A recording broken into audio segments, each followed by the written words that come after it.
ఇక మంత్రి అడ్లూరి లక్ష్మణ్ కుమార్ బీఆర్ఎస్ ప్రభుత్వంపై తీవ్ర విమర్శలు చేశారు. గత ప్రభుత్వ హయాంలో నాసిరకం చెక్ డ్యాంలు నిర్మించడం వల్లే అవి వరదలకు కొట్టుకుపోయాయని ఆరోపించారు. ఈ నిజాలు ఎక్కడ బయట పెడతాయో అని భయంతో ఇటు బీఆర్ఎస్ నేతలు ప్రజలను తప్పుదోవ పట్టిస్తున్నారని మండిపడ్డారు. 2 ఏళ్ల పాటు ఫామ్ హౌస్ కే పరిమితమైన కేసీఆర్ ఇప్పుడు బయటకు వచ్చి సింహం అని చెప్పుకోవడం హాస్యాస్పదమని ఎద్దేవా చేశారు. మరిన్ని డీటెయిల్స్ మా ప్రతినిధి శ్రీనివాస్ అందిస్తారు. ఇటు చెక్ డ్యాంల విషయం లోపల వరుస సంఘటనలు జరుగుతున్నటువంటి నేపథ్యం లోపల స్పందించడానికి మంత్రి అడ్లూరి లక్ష్మణ్ చెప్పండి. ముఖ్యంగా ఇప్పుడు పెద్దపల్లి జిల్లా లోపల, తర్వాత కరీంనగర్ జిల్లా లోపల చెక్ డ్యాంలు వరుసగా కూలిపోతున్నాయి. అంటే బాంబులు పెట్టి పేల్చారని చెప్పి బీఆర్ఎస్ వాళ్ళు ఆరోపిస్తున్నారు. ఎట్లా చూడొచ్చు? గతంలో కాళేశ్వరం కుంగిపోయినప్పుడు కూడా కేటీఆర్ మాట్లాడిండు. వాళ్ళు ప్రభుత్వంలో అధికారం ఉంటారు. ప్రభుత్వంలో అధికారం ఉన్నప్పుడు కాళేశ్వరం ప్రాజెక్టు చూడటానికి కూడా ఎవరిని కూడా అనుమతించలే. పోలీస్ పహారా పెట్టుకొని ప్రాజెక్టు ముందుకు నడిచింది.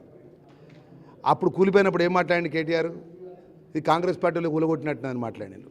ఇప్పుడు వారి హయాంలో చేసినటువంటి పనులు ఇవన్నీ చెక్ డ్యాంలు నాణ్యత పరంగా ఉన్నటువంటి లోపాల వలన, లేకపోతే నాణ్యత పరంగా ఉన్నటువంటి పని సరిది లేకపోయినా ఎందుకు జరిగిన విషయంలో దాని మీద పూర్తిగా ఎంక్వైరీ జరిపిస్తున్నాము.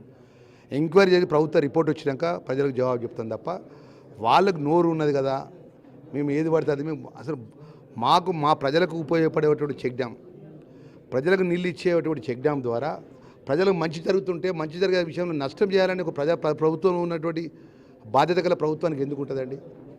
ఇవాళ ప్రభుత్వం తరఫున ప్రజలకు నష్టం జరిగినప్పుడు, చెక్ డ్యామ్ నష్టం జరిగినప్పుడు జవాబు చెప్పాల్సిన బాధ్యత మాపై ఉంటుంది కదా. మేము చెక్ డ్యామ్లు మేము కారకులు ఎట్లయితామండి? కట్టింది ఎప్పుడు మొదలైంది? అది ఏ ప్రభుత్వంలో మొదలుపెట్టిండ్రు? ఏ ఇంజనీర్ల పర్యవేక్షణలో జరిగింది?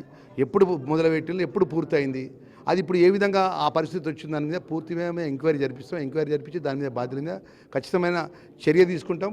భవిష్యత్తులో చెక్ డ్యాంపై ఆధారపడి రైతులకు ఎక్కడ కూడా ఇబ్బంది జరగకుండా సాధ్యమైన తొందరగా ఆ చెక్ డ్యామ్లు కూడా మరమ్మతులు చేస్తామనే విషయం మీ ద్వారా తెలియజేసుకుంటాం తప్ప వీళ్ళు ఏది పడుతుంది అంటే ఈ మాజీ మంత్రి హరీష్ రావు మొన్న వచ్చి మాట్లాడాడు. ఎక్కడ పోయి చెక్ డ్యామ్కు మేము ఛాలెంజ్ విసురుతున్నాము, ఇది కావాల్సుకొని కూల్చివేసిండ్రు, బాంబులు పెట్టి కూల్చేసిండ్రు అంటున్నారు. బాంబులు పెట్టి కల్చర్ ఎవరిది? ఆ మాట్లాడే ధోరణి ఎవరిది? ఆ విధమైన ఆలోచన విధానం ఏది? మా శాసనసభ్యులు విజయరమణారావు పెద్దపల్లికి వచ్చి ఇక్కడనే ప్రెస్ మీట్ పెట్టి మాట్లాడితే తెల్లారి జవాబు చెప్పాలి హరీష్ రావు. అంటే గతంలో కూడా మానేరు డ్యామ్ మీద కట్టినటువంటి చెక్ డ్యామ్లు చాలా వరకు కూలిపోయినాయి. అంటే గత బీఆర్ఎస్ ప్రభుత్వంలో కూలిపోయినాయి. ఇప్పుడు మళ్ళీ కాంగ్రెస్ ప్రభుత్వం అధికారంలోకి వచ్చిన తర్వాత వరుసగా కూలిపోతున్నాయి. ఇవన్నీ కూడా నాణ్యత లోపం అని అనుకోవచ్చా? దీనిపైన ఎందుకు మరి మీరు విచారణకు ఆదేశిస్తలేరు? ఇప్పుడు ఒకటే అండి, మేము గతంలో వారి ప్రభుత్వంలో కానీ అంతకుముందు ప్రభుత్వంలో కానీ కూలిపోయినటువంటి విషయం మిడ్ మానేరు దగ్గర మీకు తెలుసు.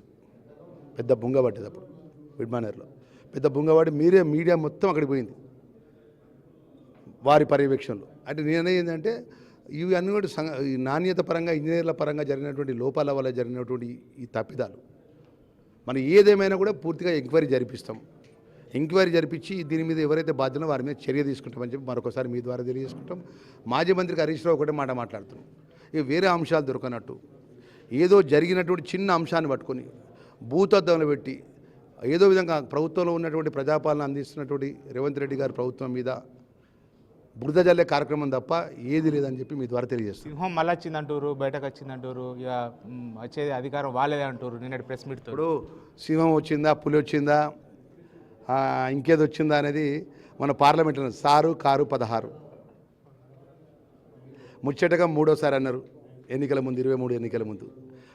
వాళ్ళే సంబరాలు చేసుకున్నారు, బుక్క గులాలు తప్పుకున్నారు, గులాబీ కండువలు వేసుకున్నారు, ఎగిరిళ్ళు, అశ్వయుధులు ఆడిళ్ళు. ఏమైంది? తీర్పు చెప్పింది. తీర్పు చెప్పినాక ప్రజాపాలన ఇంద్రమరాజ్యం రేవంత్ రెడ్డి గారికి తీర్పు చెప్పినాక ఏమైంది? రేపు పార్లమెంట్ ఎలక్షన్ వస్తుంది, సారు కారు 16 అన్నారు. సారు 7 వేయండి, కారు 7 వేయండి, 16 7 వేయండి. మొన్న జూబ్లీసీ ఎలక్షన్స్ అయినాయి.